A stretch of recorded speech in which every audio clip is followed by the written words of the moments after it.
আসসালামু আলাইকুম বন্ধুরা, কেমন আছেন? আশা করি সবাই অনেক ভালো আছেন। আজকে আমরা দেন এবং দেন এই দুইটার ভিতরে পার্থক্য দেখব।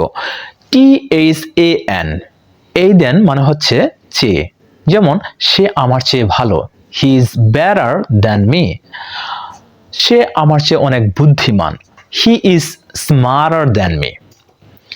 অর্থাৎ আপনি যখন কারোর সাথে তুলনা করবেন তখন THAN এইটা ব্যবহার করবেন।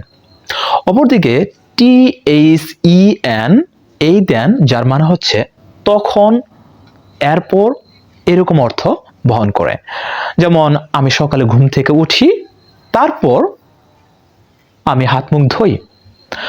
I wake up in the morning, then I clean myself, I wash myself.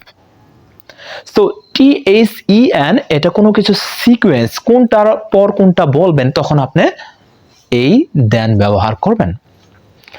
By.